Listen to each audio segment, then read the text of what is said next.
Good evening. It's about 8:21 Alberta time. In this video, we are going to talk about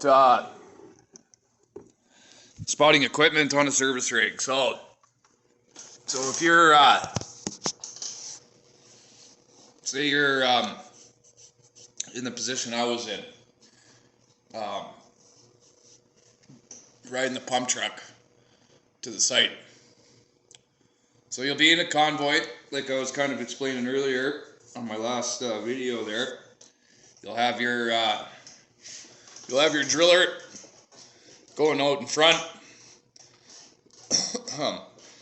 and then in this example, you'd be the pump truck, which you'd be right behind the driller, and so forth. Just to kind of add to all this. When the driller gets all rowdy with you and stuff before you if you're green and stuff, because they do, a lot of them do, especially if you're green and you don't know, right? That's just how they are, right? So if your driller gets all rowdy with you, it's basically because like they have certain ways they want things done and all that. So don't get pissed off. Just listen to what they have to say. So anyway, the driller will pull up to the wellhead and he'll kind of line up to it, whatnot, and then he'll line up to it. He won't back up to it. He'll just kind of get out. He'll survey the site, all that stuff. In the case of if you're green, they're going to be running you around like a dog, right? And that's just how it goes in the service rig industry. So, you'll also find that you don't just move during the day, you move a lot at night too. So you're going to have to, if you're not a big caffeine drinker, well, then, you're not going to survive this shit, right? Sorry, right? Because you're going to have to drink it. One of the two, right? So, and some people don't, and they make it. But I myself, I needed it, right? Because it was just, pretty hardcore, the scheduling, right?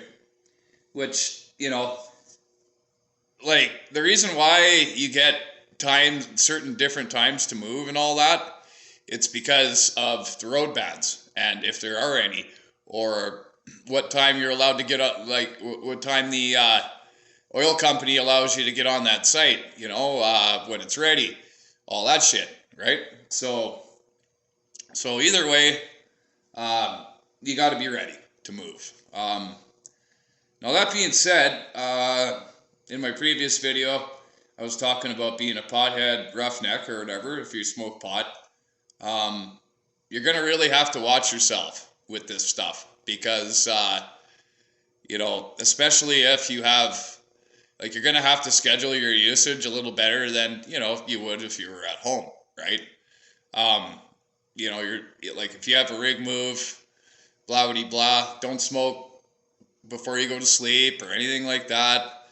Fall asleep, wake up when you have to rig move, all that stuff. Wait until you get back to the room and when all the work's done, and then have a puff. Right. So anyway, to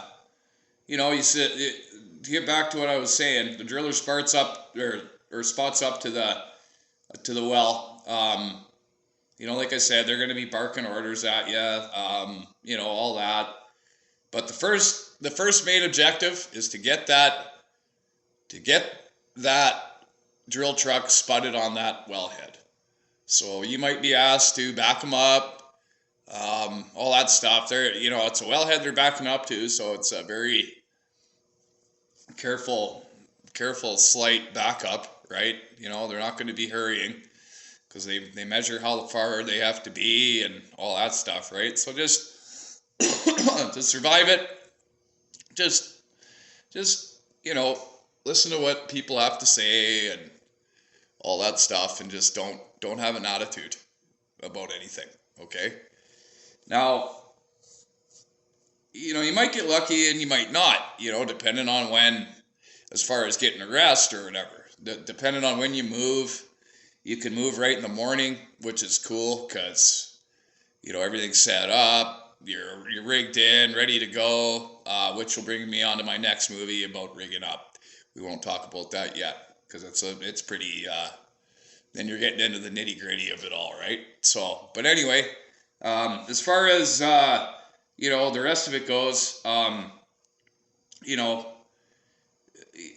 pump truck has to get set up too. So they'll tell you, like, what'll happen is the driller will spud onto the wellhead after we got the top of the wellhead off, all that stuff, right? Because that's another thing you'll have to do. You got wrenches and all that in the. I guess it would be. I'm just trying to think here. I guess like they usually have like a 1-ton truck. Yeah, they do, like a 1-ton with all the tools on it, all that stuff, right? So yeah, so yeah, you get that off, all that stuff. You backed up the driller. He's all spudded up. Now it's time to help the derrick can rig up. So the pump truck gets, like, you'll have like the driller, like usually like you'll have like the driller right here, and the pump truck will get like, it kind of depends on where they want their line and all that, but like, so it's just kind of a broad spectrum sort of a thing, right? So usually like, the pump jack is here and they spun it up to the thing, all that, and that'll be for another video when they take the pump jack off and all that, right? So we won't talk about that yet. But yeah, so what they'll do is they'll see the derrick hand is responsible for all the fluids on site, and he has to know exactly the right mixture of fluids, otherwise shit goes wrong, right? So this line is very important that it's tight and on good, and there's you'll have safety things that you put on them too. They usually put 2 safety tags or whatever they're called onto the fittings after you've hammered them in. So you hammer up the line. You might be asked to help out the derrick hand with setting up his truck. I enjoy doing that. I really wish that none of this shit would have happened, because with my wheelchair shit and all that, because eventually I would have liked to move into that position. That would have been a good position, and it's hard and it's fucking long and all that shit, but it still pays a lot of money, and I would have, anyway, no what ifs here. So anyway, the driller's all set up, the pump truck's all set up. Now the next thing that you'll be setting up is probably the light plant. And now I remember. The light plant was usually hauled by the 1-ton. Yeah, so the 1-ton hauled the light plant. There it is. And it was just hooked onto the doghouse. So it's usually right beside each other, right? Hooked onto the same sort of dealio, right? Most of the time. So anyways, so you get those all set up, rigged in, all that. That takes some work and all that. So by the time you're all rigged up and ready to go, I mean, one of two things could happen. You could go home back to the hotel, which I loved. Everybody did, right? And start the next day. I always loved that. Or you're going to be starting then and there. So either way, you got to be ready for it. Otherwise you're not going to survive on a rig. So anyway, I can't really, oh, wait a second. There's a flag that you got to get out of the light plant that goes, it goes on top. I'm trying to think here, where it goes. Oh, when the derrick is laid over like this, it'll be fastened where the top is.